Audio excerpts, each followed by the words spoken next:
Isang malaking problema na kinakaharap ng ating bansa ay ang pakikitungo sa bansang China, lalo na't patungkol sa usapin sa West Philippine Sea.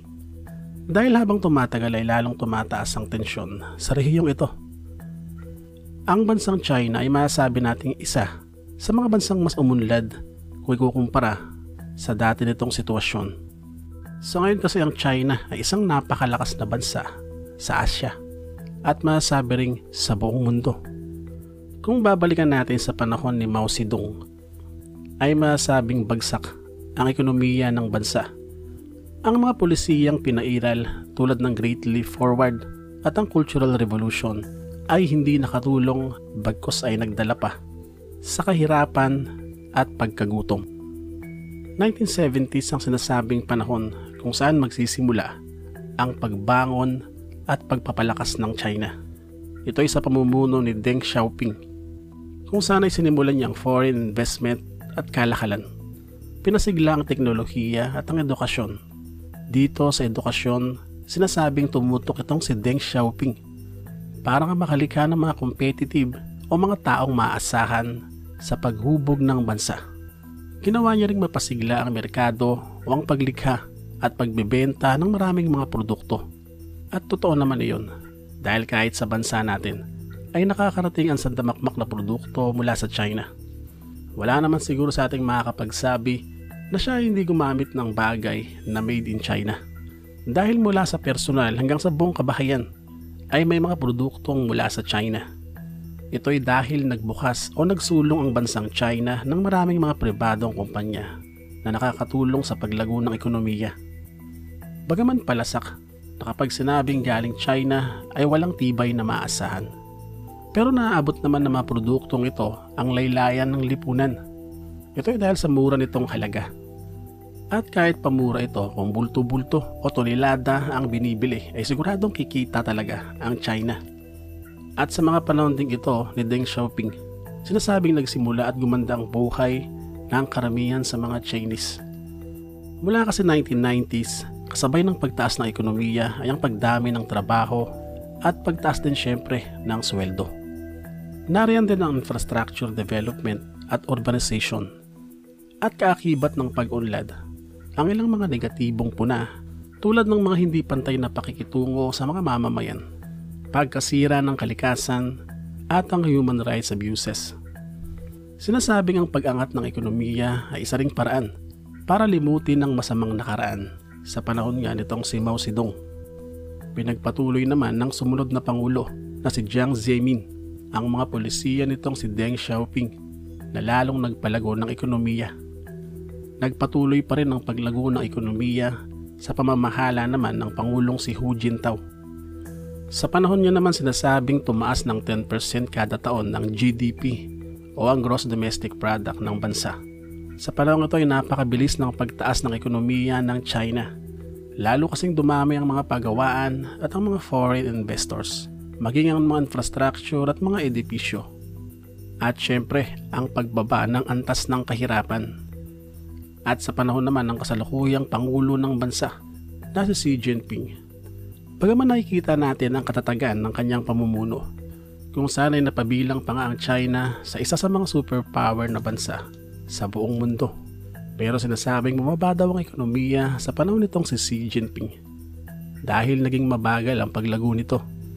Sa panahon din nitong si Xi Jinping sinasabing marami ang nalabag na karapatang pantao at halos 100,000 ang nakulong. Kabilang ang mga human rights defenders, mga abogado, mga Muslim at iba pang mga foreigners. Dahil sinasabing naghigpit ang mga kapulisan, militar at ang mga opisyal ng Communist Party. At mapapansin naman talaga natin yan kung paano hinaharas nila ang ibang bansa sa Asia, kabilang na nga ang Pilipinas. Ito'y sa atin mismong karagatan. Lalong pinalakas nitong si Xi Jinping ang Communist Party ng China dahil napakahalaga sa pamumuno niya ang partido. Noong 2012 ay hinirang siyang General Secretary nito. 2013 nang maging Pangulo na nga siya ng China. At sa panahon ngayon ay nasa hanggang 2 term lang pwedeng manungkulan ang isang presidente sa China. At kada isang term ay 5 taon lamang. Ibig sabihin ay hanggang 10 taon lang pwedeng mamuno ang Pangulo sa kanila. Pero noong 2018, ang National People's Congress ay inaprubahan ang Constitutional Amendment. Ito ay para alisin ang 2-term limit sa pagkapangulo. At dito ay mananatili na nga sa pwesto itong si Xi Jinping hanggat siya ay nabubuhay. Kumbaga ay unlimited term na. Ito ay sa kabila nga na bumababa daw ang kanilang ekonomiya. Pinanatili nila itong si Xi Jinping sa pwesto para magtuloy-tuloy ang pamamahala sa bansa dahil naniniwala sila na kaya namang i-handle nitong si Xi Jinping ang problema sa ekonomiya at syempre ang kaliwat kanang tensyon na kinakaharap ng bansa. Isa na dito ang hindi magandang ugnayan sa ilang mga superpower na bansa tulad ng Amerika. Alam naman natin na nagbabanggaan ang demokrasya ng Amerika at ang otoritarianismong China na nakasentro nga sa Communist Party. Maraming isyu ang dahilan ng girian ng dalawang bansa. Kabilang ang trade imbalance, nariyan din ang patungkol sa technological security. Kung maalala nyo, ay ibinan nitong si Trump sa Amerika ang kumpanyang Huawei.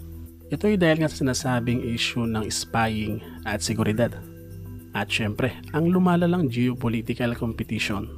Patuloy kasi ang pagpapalawak ng China ng teritoryo sa mga lugar na inaangkin nila sa kabila ng napakalaki na ng kanilang nasasakupan. Hawak na nila ang buong South China Sea. Pero gusto pa rin nilang kunin ang bahagi ng Pilipinas, ng Vietnam at ng iba pang bansa. Bukod sa tensyon sa South China Sea, sa Hong Kong, sa hindi magandang pagtrato nila sa mga bilanggong Muslim, ang issue sa Taiwan at napakarami pa. Kung paanong tinuturing na pinakamalakas na bansa ang Amerika ay hindi naman nagpapasindak sa kanila ang China. Ang CCP ang nagpapatakbo sa bansa sa pangunguna ng kanilang General Secretary at Central Military Commission Chairman na si Xi Jinping. Kumbaga ay halos hawak na niya ang buong bansa hanggang sa mga militar nito. Kaya naman kung ikukumpara natin sa North Korea ang China, ay napakalaki rin ang pagkakahawig ng dalawa dahil hindi pwedeng kontrahin ang Communist Party kung hindi ay may kalalagyan ka. Katulad na lang halimbawa ng nangyari noong 1989 kung saan ay napakaraming namatay na mga pro-democracy protesters. Napakahigpit kasi ng mga komunista. Wala silang Diyos at ang batas lang nila ang masusunod. Sa China ay bantay sarado ang media, ang journalism. Bagaman maigpit sila sa pagpasok ng mga foreign media, ay ibang-iba naman ang China pagdating sa social freedom kung ikukumpara naman sa North Korea. Dahil malaya ka naman makakapaglabas-pasok sa China.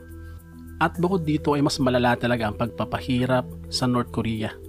Bawal din sa mga pangkaraniwang North Koreans ang lalabas ng bansa nang walang pahintulot ng kanilang gobyerno. Kung i-analyze natin, mula nang maisulong ang CCP ng China, ay nagsimula nang humigpit ang kanilang bansa. Bagaman kaakibat daw nito ang kanilang pag-unlad. Mula nga sa panahon ng panunungkulan nitong si Deng Xiaoping hanggang sa panahon ngayon nitong si Xi Jinping. Ang puwersa ng China sa panahon natin ngayon ay hindi talaga basta-basta. Kaya nga ganun na lang nila duruin ng mga maliliit na bansang katulad natin.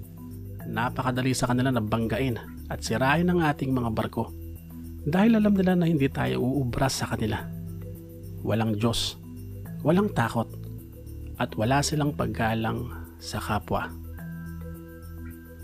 Muli maraming salamat sa inyong mga paos at salamat sa pagtutok sa ating video sa araw na ito. At kung hindi ka pa nakapag-subscribe, ay mag-subscribe ka na para sa mga darating nating video ng kasaysayan at mga kaalaman. Muli maraming salamat sa inyong mga paos at see you sa next episode. Bye bye.